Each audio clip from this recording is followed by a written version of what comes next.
오늘 시간은 을사조약으로 외교권을 빼앗기다입니다. 126페이지를 피시기 바랍니다. 자, 오늘은 러일 전쟁과 을사조약을 통해 일제의 불법적인 국권 침탈 과정을 설명할 수 있어야 됩니다. 자, 핵심 주제어로는 러일 전쟁, 을사조약, 그다음에 을사오적, 마지막으로 통감부가 있겠습니다. 자, 126페이지 주제 읽입니다. 자, 2012년 국회는 역사 교과서에 기록된 을사조약을 이 을사늑약으로 고쳐야 된다고 주장했습니다. 자, 불과 한 글자 차이죠. 조와 늑의 차이인데요.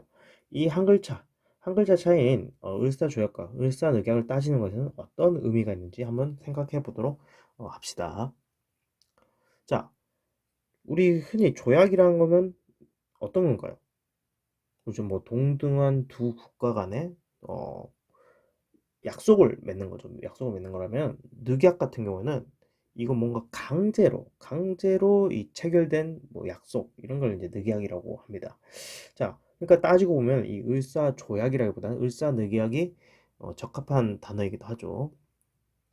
자, 그렇기 때문에 어, 을사조약과 을사늑약뿐만 아니라 뭐 역사에 있어서도 여러 가지 용어들이 있습니다. 그 용어들의 정확한 사용과 그다음에 합리적인 용어를 사용하는 것 거기에 따라서 우리가 역사를 어떻게 바라볼 것인가 어떤 성격으로 역사를 바라볼 것인가 이렇게 나눠지게 되는 거죠. 따라서 여러분들도 잘 생각을 해보십시오.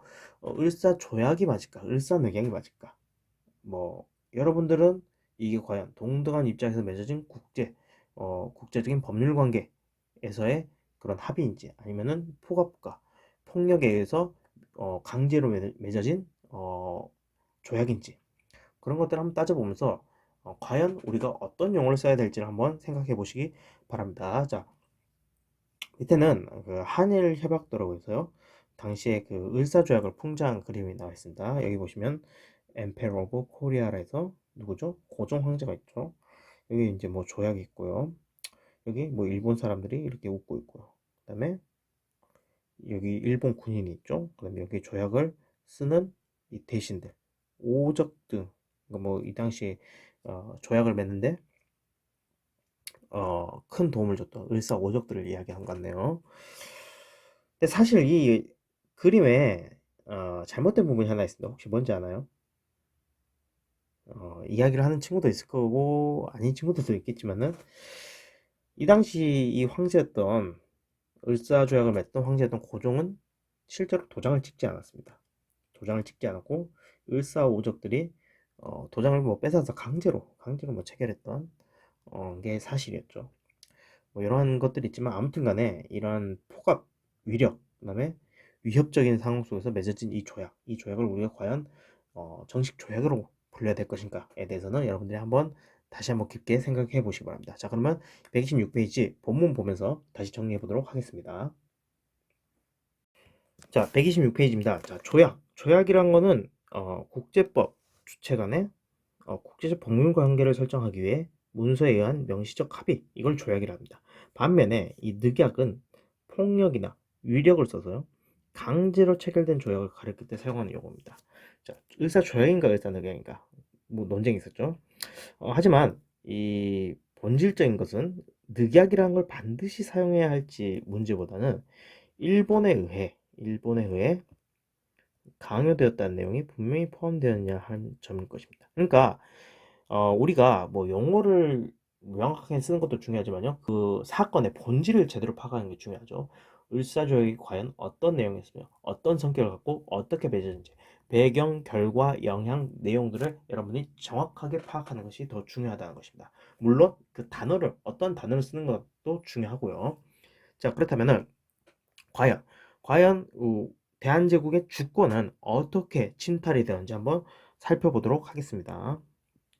자, 러일 전쟁은 한국에 어떤 영향을 끼쳤을까입니다. 자, 러일 전쟁이 일어나게 된 그런 배경을 좀 살펴보자면요. 이 당시에 청나라에서 그 의화단 운동이 일어납니다. 자, 이 청나라의 의화단 운동을 진압하는 과정 속에서요. 이 러시아가 그 만주나 한반도로 진출을 하게 되죠.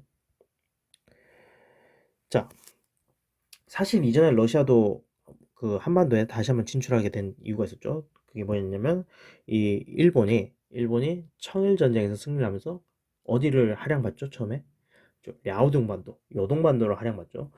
그래서 이 요동반도 할양을 철회하기 위해서 삼국간섭도 일으키잖아요.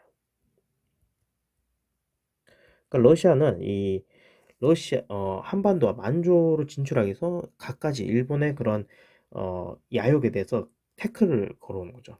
자, 그러다 보니까는 이 러시아의 태클이 이렇게 계속 이어지니까요. 이 일본도 일본 나름대로의 그런 행동을 하게 됩니다. 그 먼저 뭐냐? 일본은 영국에게 접근합니다.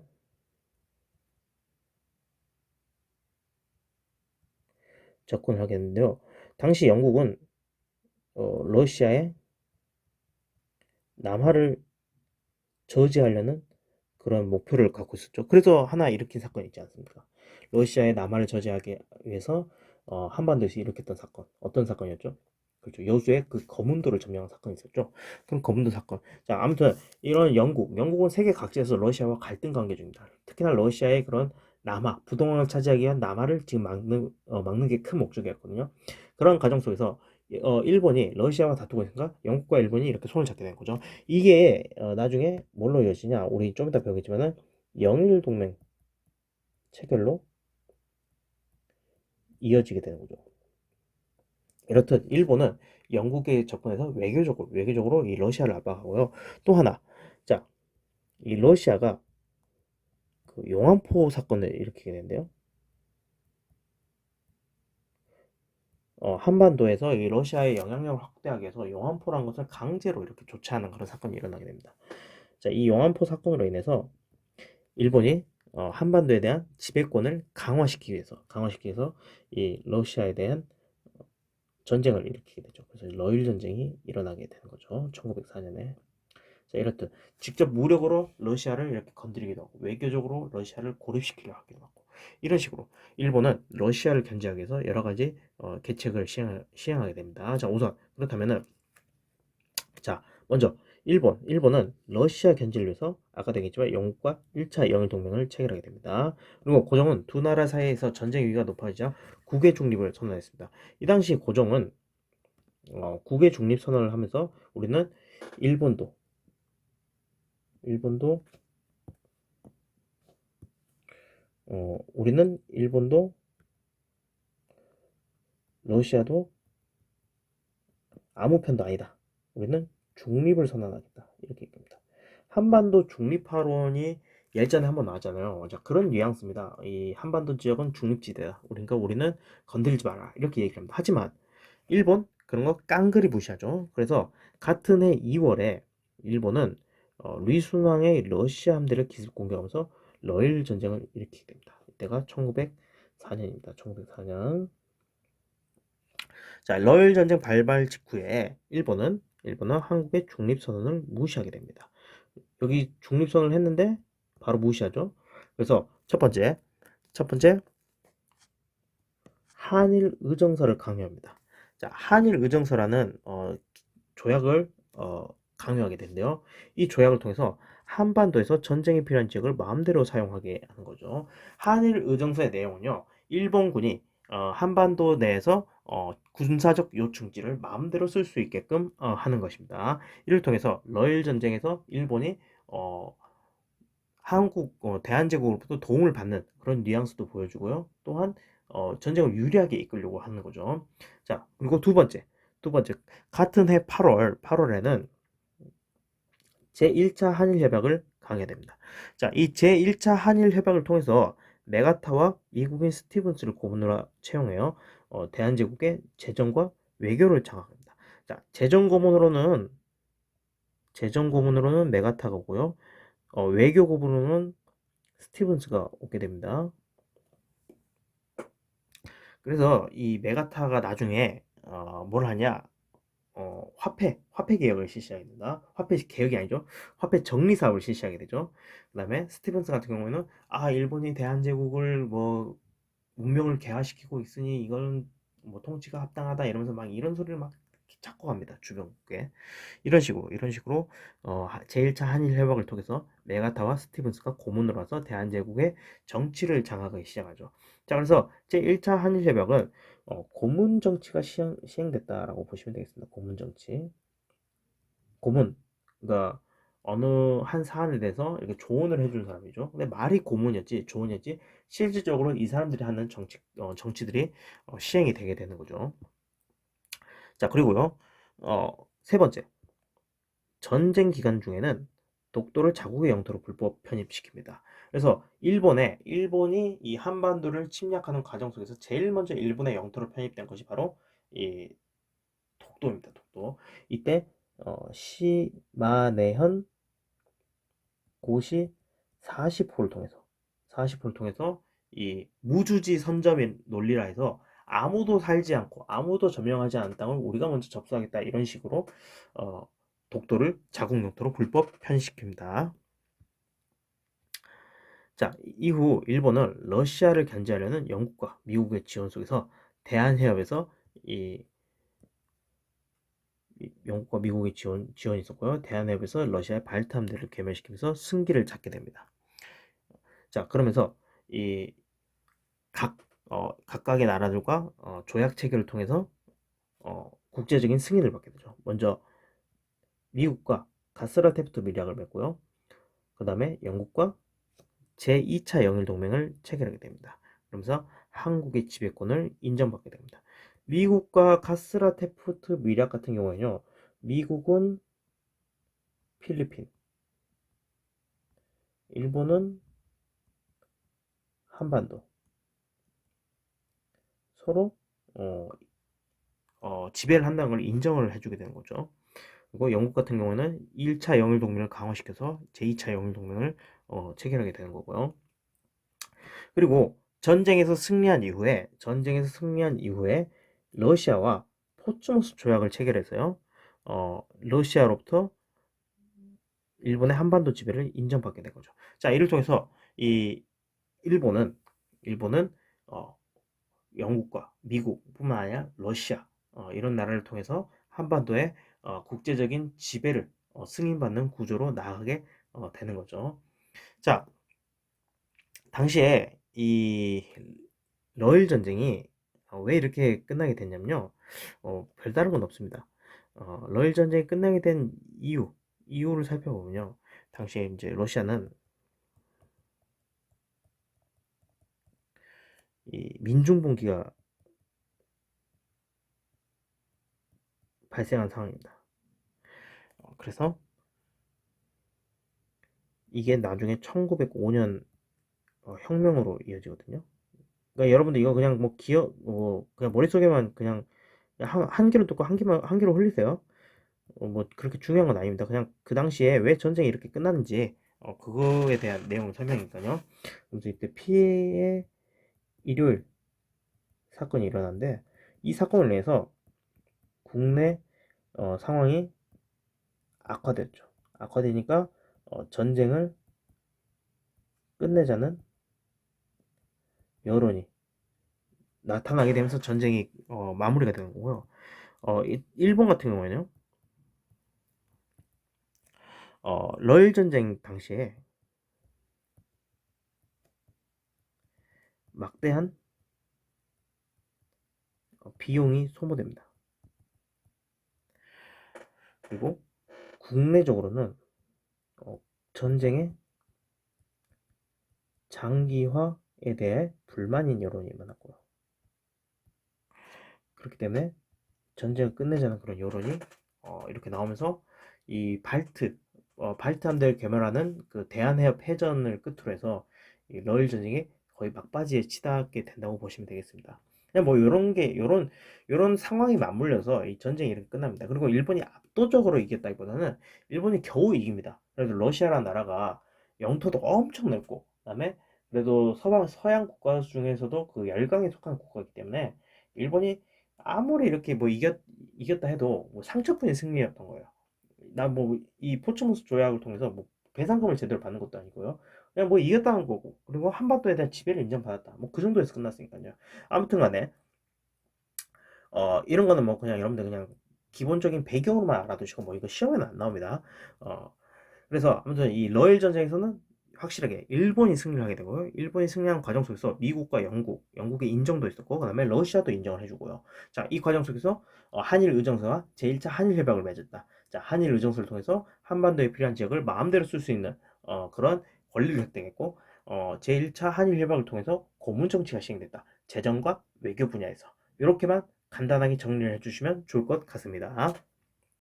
을사조약의 강제 체결은 무엇을 의미할까입니다. 교과서 127페이지고요. 자, 을사조약에 관련된 부분인데요. 자, 1905년 11월 일본은 이토 히로부미를 한국에 보내 새로운 조약의 체결을 강요했습니다. 자, 고정이 외면하자 일본군이 경운궁을 포위하죠. 일본군이 경운궁을 포위하고요. 강압적인 분위기를 조성했고요. 이 가운데 이토 히로부미는 고정이 참석하지 않은 어전 회의에서 일본군 사령관과 함께 대신들에게 조약 체결을 강요하게 됩니다. 결국 8명의 대신 중 여러분 기억해야 될 사람들입니다. 이완용, 이지용, 이근택, 권중현, 박재순 이 5명이 조약에 찬성했습니다. 우리 이때 나라를 팔아먹은 5명이라 해서 을사오적이라죠. 자, 이토 히로부미는 고정의 승인도 받지 않고 이름도 없는 조약의 체결을 일방적으로 선언하게 됩니다. 자, 이름도 없는 조약의 체결을 일방적으로 선언했다. 자, 고정의 승인도 받지 않았습니다. 우리가 이게 흔히 얘기하는 을사조약입니다. 그러니까 을사조약은 정식 명칭이 없습니다. 정식 명칭이 없고 그냥 을사년에 맺은 조약이다 해서 을사조약이라고도 하고요. 이거를 우리가 다른 말로 우리 앞서 배운 을사늑약이라고도 하고요. 두 번째로 맺은 한일협약이라 해서 제2차 한일협약이라고도 이렇게 이야기합니다. 자, 을사조약의 내용을 한번 살펴볼까요? 자, 제2조 한국 정부는 지금부터 일본국 정부의 중개를 거치지 않고서는 국제적 성질을 가지는 어떠한 조약이나 약속도 맺지 않을 것을 서로 약속한다. 즉, 이게 바로 외교권 박탈인 거죠. 자, 제3조 일본국 정부는 그 대표자로서 한국 황제 폐하 아래 한 명의 통감을 두죠. 그래서 통감은 서울에 주재하고요. 직접 한국 황제 폐하를 궁중에서 아련할 권리를 가진다. 이렇게 되어 있습니다. 자, 이거는 통감부 및 통감부 설치라고 볼 수 있겠죠. 결국 이 대한제국을 보호국화시키는 그런 조항이라고 볼 수 있겠습니다. 자, 이 을사조약의 가장 핵심이 뭐냐? 바로 대한제국의 외교권 박탈과 통감부 설치를 통한 통감 정치가 시행됐다. 여러분 파악해 두시면 좋을 것 같습니다. 자, 을사조약의 주요 내용은 자, 첫 번째. 대한제국의 외교권을 일본이 대신 행사하고요. 일본의 중개 없이는 조약 등 외교 사무를 처리할 수 없다는 것. 자, 한국의 외교 사무를 관장하기 위해서 일본인 통감에 서울에 주재한다는 겁니다. 바로 통감부 설치이고 이 통감에 이토 히로부미가 초대 통감으로 부임하게 되는 거죠. 자, 그리고 외교뿐만 아니라 두 번째, 사실상의 내정도 마음대로 하게 됩니다. 그래서 이 흔히 일본 통감이 시정 개선이라는 명목 아래에서 실상은 외교만 맡아서 이렇게 정치를 해야 되지만 외교뿐만 아니라 다양한 분야에서 정치를 주도하게 되는 거죠. 그래서 그 결과 이틀 뒤 미국은 주한공사관을 폐쇄했고요. 다른 나라들도 공사를 철수시켰습니다. 이로써 한국은 일본의 보호국으로 전락하게 되고 독립국의 지위를 상실했음을 의미합니다. 자, 이때부터 우리나라가 본격적으로 일본의 식민지가 점차 되고 있다는 것입니다. 자, 옆에 통감부 설명이 나왔죠. 통감부는 대한제국의 외교권을 대신하고 내정을 장악하기 위해 일제가 설치한 기관으로 그 장을 통감이라고 했습니다. 자, 그렇다면 1905년 당시 이때 세계는 어땠냐? 선생님 아까 앞서 얘기했지만은 이 러일 전쟁이 한창 중이었던 때입니다. 이때는 또 그 러일 전쟁 중에 러시아에서는 피해 일요일 사건이라는 사건이 일어납니다. 이거는 이제 러시아에서 민중들이 노동자나 민중들이 이렇게 혁명을 일으키려다가 이게 강제로 진압되는 사건인데요. 뭐 이런 것들은 여러분들이 한번 읽어보시기 바랍니다.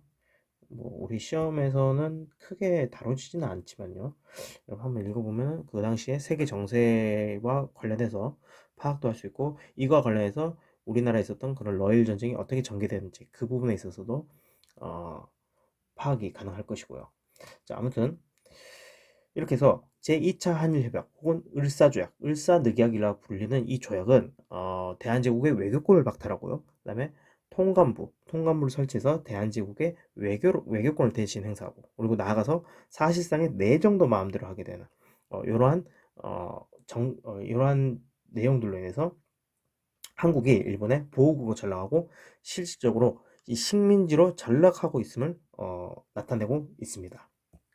자, 생각톡톡 보시면요. 이름도 국세도 없는 조약, 을사조약, 을사늑약이랍니다. 이름도 국세도 없는 조약입니다. 말 그대로 이 조약의 정식 명칭도 없습니다.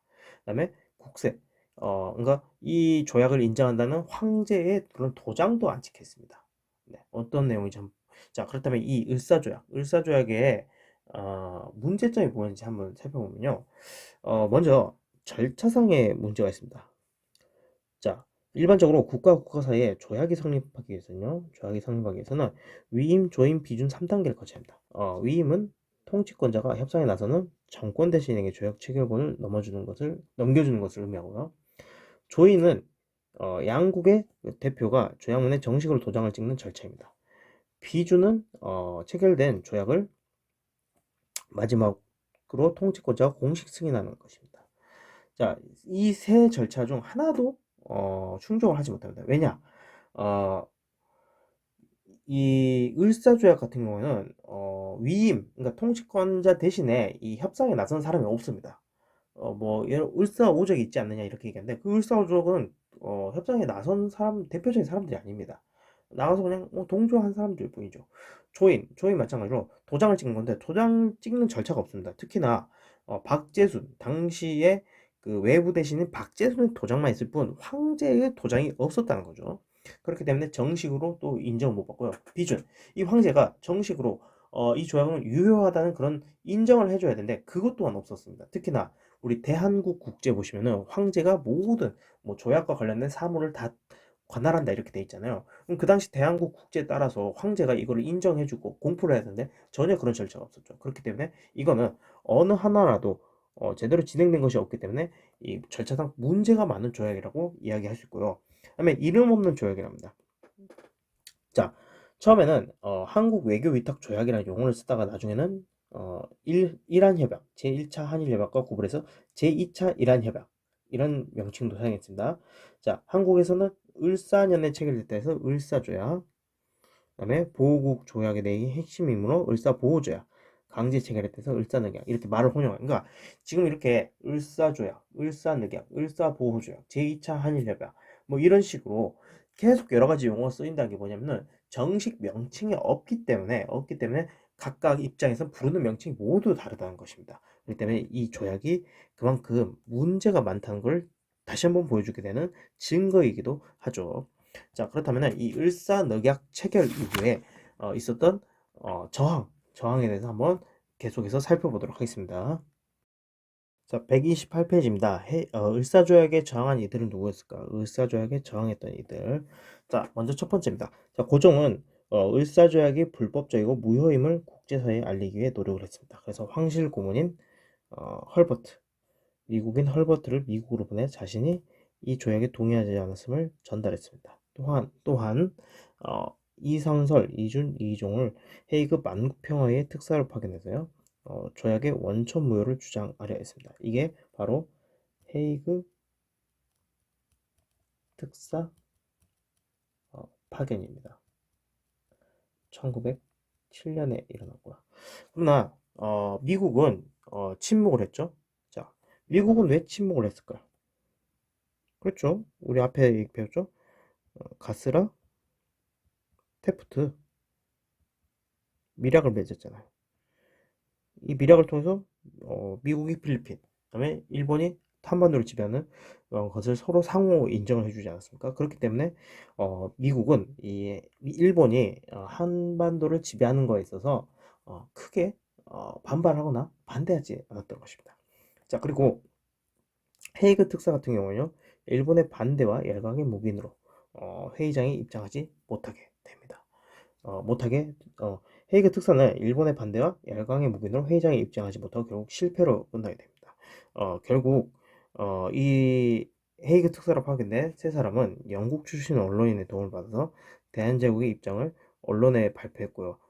특히 여기서 이준 열사 같은 경우에는 그 분에 참지 못하고 자결을 하는 그런 상황까지 이어지게 되죠. 그렇기 때문에 이 헤이그 특사도 갖는 그 사건이 갖는 의미가 매우 중요하다고 할 수 있겠습니다.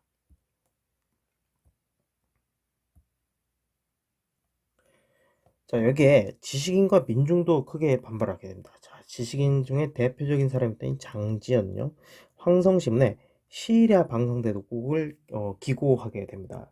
이 기고를 해서 이 어, 을사조약의 그런 부당함을 어, 평가했습니다. 평론을 했죠. 그리고 민영환은 자결로서 조약의 무효를 주장했고요.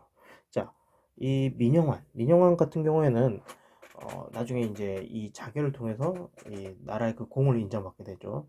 어, 서울에 가보면 그 충정로라는 곳이 있습니다. 충정로. 이 충정로가 바로 그 민영환의 그 시호에서 나온 겁니다. 예. 여러분, 나중에 한번 서울에 충무로 아니고 충장로 아니고 충정로입니다. 충정로 한번 갈 때 한번 그곳이 민영환과 관련된 곳이다 라고 한번 생각해 보시면 되겠습니다.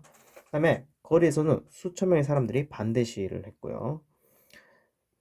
을사조약에 대한 반대 시위겠죠. 그 다음에 상점은 문을 걸어 잠그고 철시에 돌입하게 되죠. 그러니까 장사를 안 하겠다는 겁니다. 그리고 의병을 일으켜 일제 항거하는 유생과 민중이 나타났죠.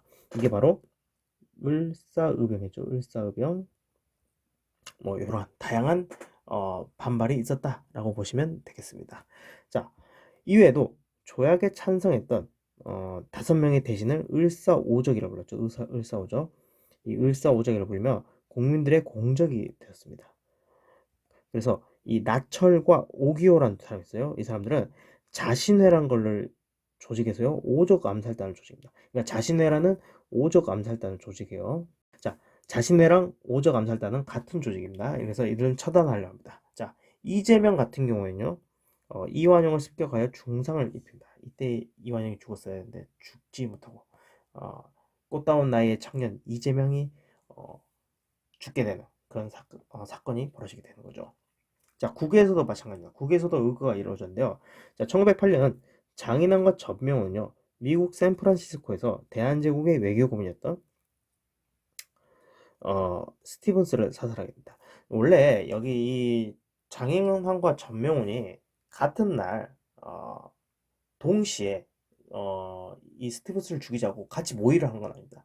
서로 같은 날 이제 따로따로 이제 죽이려고 계획을 짰죠. 근데 딱 보고 나니까는 같은 대상을 노렸던 거죠. 그러니까 우연의 일치였죠. 우연의 일치. 자, 아무튼 이 두 사람은 스티븐스의 주장에 분노해서 동시에 거사를 시행했고요. 결국 스티븐스를 사살하게 됩니다. 이 스티븐스를 사살하는 과정, 그리고 이 스티븐스 사살 이후에 이 두 청년을 구하기 위해서 이 미국 내 한인 사회가 힘을 합치게 되죠. 그러면서 나중에 이 대한인 국민회라든가 이런 조직을 만들면서요, 이 나중에 우리 독립운동하는데도 크게 도움을 주게 됩니다. 자, 어, 스티븐스 같은 경우에는 일본 측의 인물입니다. 친일파예요. 예, 그렇기 때문에 이 일본의 한국 지배가 한국에 도움이 된다는 주장을 하면서 미주 동포들의 큰 공분을 자아낸 인물이기도 했습니다. 그리고 우리가 잘 아는 인물 안중근은 만주 하얼빈에서 을사조약 체결을 주도한 이토 히로부미를 처단하게 되는 겁니다. 이렇듯 다양한 각기각층의 지식인을 비롯해서 관료라든가 민중들, 그리고 여러 사람들이 이 을사조약에 체결했던 사람들을 처벌하거나 혹은 을사조약을 반대하는 그런 활동들을 했다 라고 보시면 되겠습니다. 자, 자료 톡톡 보시면요. 내가 이토를 쏜 이유가 있습니다. 이 안중근은요, 이토 히로부미를 사살한 데 있어서 그 이유를 여러 가지를 댔습니다. 그, 이렇게 글로보다는 여러분들, 그, 그, 뮤지컬, 영웅의 누가 죄인인가라는 그 노래가 있습니다. 요거 한번 보시면 되거든요. 이게 지금 선생님이 저작권 때문에 이걸 올리면 되는지 안 되는지 모르겠지만은 올릴 수 있으면 같이 올려서 이렇게 한번 영상을 만들어 볼게요. 그걸 보면요. 이 안중근이 이 이토 히로부미한테 이야기했던 그 죄목들이 조목조목 다 나옵니다. 어, 그래서 여러분들 한번 그 조목 교과서에도 좀 적혀있지만은 그것도 한번 영상 한번 보시기 바랍니다. 자, 이 보시면요. 안중근은 법정에서 해설을 보시면요. 안중근은 법정에서 한국의용병 참모중장의 자격으로 대한의 독립주권을 침해한 이토 히로부미를 처형한 것이지 안중근 개인 자격의 죽인 것이 아님을 이렇게 당당히 밝혔습니다. 그래서 변호사는 그 범죄 동기는 오해에서 나왔다고 할지라도 이토를 죽이지 않으면 한국은 독립할 수 없다는 조국에 대한 충성심이 나온 것은 의심할 여지가 없다라고 하면서 변론을 하게 됐습니다. 안중근은 사형 선고를 받은 이후에 동양평화론이라는 책을 집필했습니다. 동양평화론의 내용은요, 서양의 침략에 앞서서 한중일 삼국이 서로 힘을 합쳐 대항하고 동양의 평화를 지켜야 한다는 그런 내용입니다. 여기에는 뭐 한중일 뭐 연합부대를 편성한다거나 아니면 공동화폐를 사용한다거나 은행을 설립한다거나 뭐 그러한 내용들이 들어있는데요. 이 책은 결국 완성은 되지 못합니다. 왜냐? 안중근의 사형 집행으로 인해서 결국 완성은 되지 못하고요. 그 일부, 그러니까 집필을 미완성인 상태로 나중에 알려지게 되면서 이 안중근의 대표적인 저작으로 남게 되는 것이죠. 자, 이렇듯 여러분들 을사조약 그리고 국권 침탈 과정 속에서 맺었던 조약들 그리고 여기에 반대했던 우리 국민들의 활동들 모두 잘 정리하시길 바라겠습니다. 자, 그렇다면은 나머지 역사 토바보기랑 범교과 학습 잠깐 내용 살펴보고 마무리하도록 하겠습니다. 을사조약에 낳은 간도협약이라는 게 있습니다. 교과서 129페이지고요. 간도는 터문강과 두만강 사이의 섬과 같은 땅이라고 합니다. 그래서 간도, 그러니까 강과 강 사이에 있는 섬이라 해서 간도라고 합니다. 그러니까 뭐 섬은 아니지만요. 강과 강 사이를 넘나들면서 다녔던 땅이기 때문에 이렇게 붙여진 겁니다. 우리 민족의 주요 활동 무대였죠. 이쪽은요. 뭐 고구려나 백제, 백제는 아니죠. 뭐 고구려나 발해 이런 나라들이 활동했던 무대고요. 뭐 만주 지역의 일부죠. 그래서 나중에 청나라도 이 지역을 근거로 일어나게 됩니다. 그러면서 이 나중에 양국권의 문제가 되기도 했고요. 그래서 숙종 때 조선과 청해 관리가 백두산 일대를 답사하고 백두산 전개비를 세우게 됩니다. 백두산 전개비를요. 그래서 서쪽으로는 압록강, 동쪽으로는 토문강이라고 국경을 정하게 됩니다. 한자로 이렇게 써져 있어요. 서위 압록 동위 토문 이렇게 되어 있는데요. 19세기 이후에 관리의 수탈과 자연재해 등으로 인해서 조선인들이 간도로 많이 이주를 했습니다. 19세기 관리 수탈과 자연재해로 조선인들이 간도로 많이 이주했는데요. 그래서 청은 이 자신들의 조상들이 원래 살았던 지역이기 때문에 이곳에 있는 조선인들을 철수를 요구하게 됩니다. 그래서 여기 봉금 지역으로 설정을 해요. 청나라는 아무도 들어가지 마라 이렇게 설정합니다. 하지만 뭐 밀려오는 사람을 막을 수는 없죠. 자, 그러다가 이후에 조선에서는 이제 반발하게 됩니다. 왜 그러냐? 그러니까 청나라는 그 토문강이라는 게 두만강이다. 그렇기 때문에 너네들은 두만강 이남으로 내려가야 된다. 이렇게 얘기하지만 조선은 무슨 소리냐? 토문강은 다른 강이다. 송화강의 지류다. 숭화강의 지류다. 이렇게 이야기합니다. 그러면서 우리가 여기 사는 건 합당하다. 뭐 이런 식으로 이야기하죠. 그러면서 뭐 이제 합의점 못 찾고 계속 이렇게 반발하면서 의견이 오고 가게 되는데요. 뭐 이후에 뭐 이런 것들이 있어요. 뭐 누가 가서 이제 북한도 관련된 내용을 막 얘기를 했는데요. 우리나라 같은 경우에는 대한제국 정부 같은 경우에요. 1897년과 1898년에 현지 답사를 하고요. 1903년에 이범윤을 북간도 관리사를 임명해서 영토와 주민을 직접 관할하겠습니다. 이후에 이러한 방침은 을사조약 이후에도요. 통감부 역시 룽징에 간도 파출소를 설치하고 청이 간도 행정에 간섭한다면 무력으로 대응하겠다고 선언을 했습니다. 그러니까 이제 이 청나라에 대해서 일제 통감부도 이곳은 청나라의 영향력이 별로 없는 지역이다. 조선의 영향력이 있는 지역이지 청나라의 영향력이 별로 없는 지역이다. 이렇게 이미 인식을 했나 봐요. 자, 아무튼 간에 이후에 일제강점기까지 계속 증가했고요. 그러다가 이 간도가 청의 영토로 확실하게 인정받았던 그 계기가 뭐냐? 1909년에 일본은 만주철도 부설권과 탄강 채굴권 이걸 얻는 조건으로요. 대한제국과 청의 국경선을 토문강보다 훨씬 남쪽에는 서울수로 결정하는 간도 협약을 체결하게 됩니다. 간도 협약이요. 그래서 이 간도 협약을 통해서 이 간도 지역이 청나라의 영토임을 확실하게 이렇게 인정을 해줘 버린 거죠. 그래서 이 당시 대한제국은 을사조약으로 외교권을 빼앗긴 상황이었기 때문에 일본이 자의적으로 청의 영토를 인정하게 되는 거죠. 그 문서에 대해서. 그래서 을사조약 자체에도 문제가 있지만요. 뭐 간도 협약에 대해서도 태생적인 한계가 있었다라고 보시면 되겠습니다. 그래서 이쪽 그러니까 백두산을 주변으로 한 경계 문제는 나중에 1949년에 이 중국이 이 일본과 맺은 일체 조약의 무효임을 선언하고 북한과 중국이 조중 병계 조약을 체결하면서 다시 설정을 하게 되는 것입니다. 근데 이게 지금 이제 북한도 우리가 대한민국이 북한을 정식 정부로 인정을 안 하지 않습니까? 그렇기 때문에 이것도 나중에 통일되면은 이 다시 협상해야 될 그런 명분이 또 있는 거예요. 그렇기 때문에 이후에 지금은 이 영토 이 지역에 대한 영토 문제가 일단락됐지만은 이후에 통일 이후라든가 나중에 이 간도 협약, 을사조약에 대한 문제점 때문에 다시 한번 이 지역이 영토 문제로 다시 한번 시끄러워질 그런 지역이기도 합니다. 뭐 그렇게까지만 생각해 주시고요. 사실 간도 문제는 시험 문제 내기에 좀 그래요. 내기도 그렇지만은 왜 그러냐면요. 확실하게 이 간도란 지역이 조선시대 때 대한제국식이 영토였는가에 대한 문제는 여전히 논쟁 중입니다. 일부에서는 우리 영토가 아니었다. 그냥 이 혼란한 정세 상황 속에서 대한제국이 꿀꺽하려 했던 거 아니냐 뭐 이런 주장도 있고요. 그렇기 때문에 이게 논란의 여지가 많은 영토입니다. 그렇기 때문에 여러분들은 그냥 간단하게 보고 넘기시면 되겠습니다. 반면에 독도는 우리가 간단하게 넘어갈 문제가 아니죠. 독도는 뭐 2006년에 이 독도와 관련된 우리 담화가 있었죠. 독도는 우리 땅이다. 라면서 결코 넘겨줄 수 없다. 이런 얘기가 있었죠. 2000년대 초중반, 지금도 마찬가지입니다. 최근에 도쿄 올림픽 그 무슨 일본 지도에서 독도가 계속 이렇게 일본 영토로 나와 있다. 이렇게 얘기하면서 또 이 올림픽 가니 많이 이런 소리도 있었잖아요. 자, 그러다 보니까는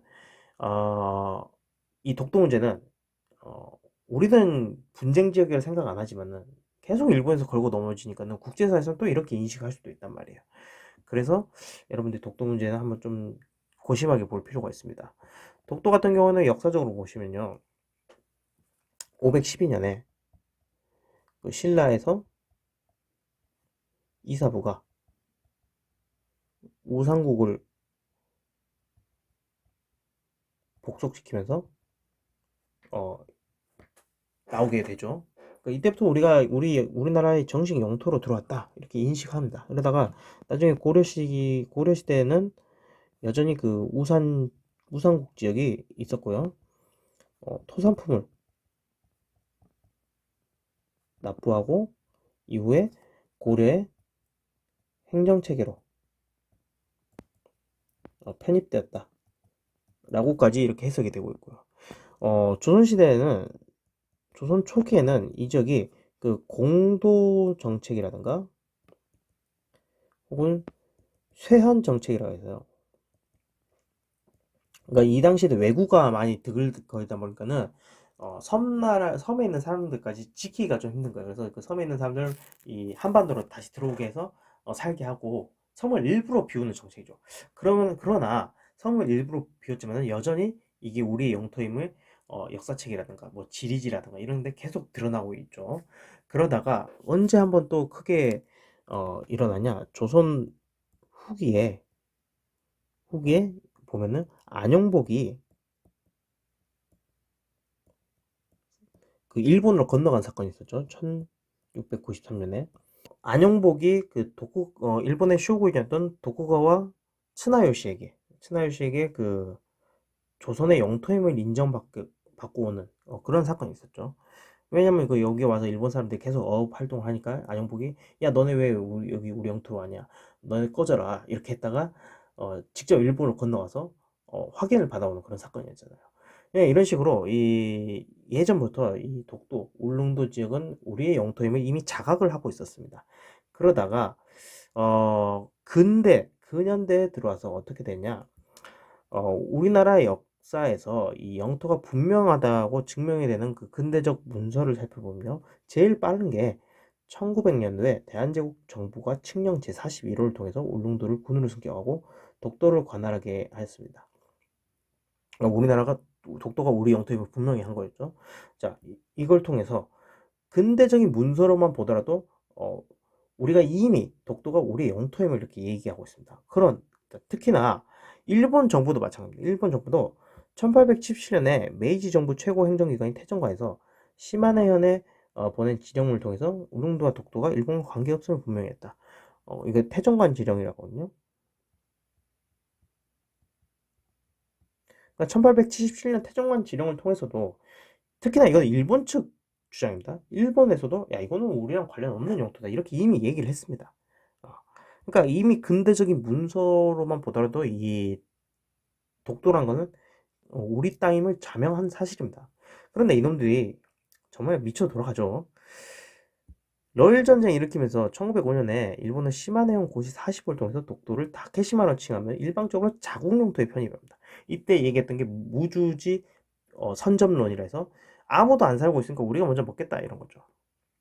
이후에 대한제국에서는 이 사실을 알게 되고 을사조약을 강요하고 국고를 침탈한 상황에서도 제대로 하기도 못했습니다. 하지만 대한매일 신문 등에서 그 부당성을 지적했습니다. 이렇듯 일본이 점차 우리를 먹어가는 와중에 가장 먼저 침탈했던 영토가 독도입니다. 그리고 여전히 일본은 자신들의 그런 식민지를 지배했던 그 시절을 잊지 못하는지 여전히 독도가 자기네 땅이라고 얘기를 하고 있죠. 그래서 우리가 앞으로 이 일본의 독도 주장에 대해서 어떻게 대응할 건지 여러분들 한번 좀 깊게 고민해 볼 부분이라고 생각합니다. 자, 아무튼 여기까지 하고요. 자, 정리하고 역량 키우기 하면서 마무리하도록 하겠습니다. 빈칸에 들어갈 내용을 써보자고 돼 있죠. 자, 1905년 이토 히로부미는 통감이 대한제국에 뭘 대신 행사하도록 하는 을사조약을 체결했습니까? 외교권을 대신했죠. 그래서 통감부를 설치하고요. 그리고 통감인 이토 히로부미가 외교권을 대신 행사했습니다. 자, 2번 고종은 을사조약의 부당성을 세계에 널리 알리기 위해 3인의 특사를 이준, 이상설, 이의종 이 특사를 헤이그 어디에 파견하죠? 네, 만국 평화회의에 파견하게 되죠. 자, 밑줄은 을사오적 가운데서도 조약 체결을 주도한 것으로 알려진 이완용을 습격하여 중상을 했다. 이완용을 습격했던 사람 누굽니까? 이재명입니다. 이재명 청년 이재명. 자, 2번 기억 디귿에 들어갈 내용을 써보자. 기억 이렇게 있고요. 이 기억은 미국은 일본이 대한제국의 보호권을 확립하는 것은 러일 전쟁의 논리적 귀결이며 극동평화에 이바지할 것으로 인정한다 이렇게 됩니다. 미국이 일본의 대한제국 그 지배를 인정해주는 조약입니다. 어떤 건가요? 가스라 테프트 위략입니다. 자, 2차 영일동맹에서는 영국이 일본이 한국이 가지고 있는 이익을 옹호 증진한다 이렇게 인정을 해준 거죠. 그래서 한국에서 행하는 권리를 승인한다 뭐 이런 것들. 자, 니은인데 디귿은 일본이 한국에서 정치상, 군사상, 경제상의 탁월한 이익을 갖는 것을 인정한다 라고 되어 있습니다. 뭔가 인정을 해줬어요. 그러면서 지도 및 감리 조처를 위한 데 이를 저지하거나 간섭하지 않을 것을 약정한다. 간섭하지 않을 것을 약정한다. 뭔가 일본한테 뭔가 간섭을 했다가 깨갱하고 간섭을 안 하네요. 누굴까요? 러시아입니다. 러시아. 러시아고요. 이거는 러시아와 일본이 맺었던 포츠머스 조약입니다. 자, 그래서 기억은 가스라테프트 밀약, 이은 포츠머스 조약, 디귿 러시아입니다. 자, 3번 다음 자료를 읽고 탐구와 토론을 해보자 라고 됐습니다. 스테드와 이휘종이 이렇게 대우를 했습니다. 이휘종은 어디에 파견된 사람이죠? 그렇죠. 헤이그 만국평화회의에 파견됐던 고종의 특사였습니다. 자, 그러면 1번 기억은 이곳은 어느 도시인지 말을 어느 도시를 1번 기억의 이곳은 어느 도시를 말하는지 써보자라고 되어 있습니다. 스테드가 여기서 뭘 하십니까? 왜 이 평화회의에서 파문을 던지시랍니까? 라고 되어 있습니다. 저는 아주 먼 나라에서 왔습니다. 이곳에 온 목적은 복과 정의를 찾기 위해서입니다. 그런데 각국 대표단들은 무엇을 하는 것입니다. 이렇게 얘기하고 있죠. 스테드는 그들은 세계의 평화 정의를 구현하는 목적으로 조약을 맺게 됩니다. 라고 되어 있습니다. 조약이라고. 그렇다면 소위 니은 1905년 조약은 조약이 아닙니다. 이것은 황제의 허가를 받지 않는 책을 낸 하나의 협약일 뿐입니다. 한국의 이 조약은 무효입니다. 하지만 테스테드가 일본은 힘이 있다는 걸 잊으셨군요. 이렇게 되겠습니다. 이유는 그렇다면 디귿 이렇게 되겠습니다. 자, 평화회의가 일어났던 곳 바로 헤이그죠. 자, 니은 1905년의 조약은 을사조약, 을사늑약, 제2차 한일협약 다 똑같은 말입니다. 자, 그럼 자신이 이의종이라면 디귿 어떻게 대답했을지 한번 얘기해 보십시오. 그리고 실제로 어떻게 대답했는지도 한번 찾아 비교해 보고요. 당신들이 주장하는 자유와 평화는 모두 거짓입니다. 당신들은 여기서 평화에 대한 회의를 한다고 하지만 그것은 거짓 약속일 뿐인 거죠. 이렇게 이야기를 했겠죠. 그렇죠. 평화를 이야기한다고 했지만 결국 대한제국의 평화는 어땠습니까? 무참히 짓밟혔죠. 약소국이라는 이유 하나만. 일본한테 먹혔다는 이유 하나만. 일본이 힘이 강하다는 이유 하나만. 그렇기 때문에 여러분들 한번 추측을 해서 좀 써보시기 바랍니다. 네, 이상으로 수업 마치겠습니다. 감사합니다.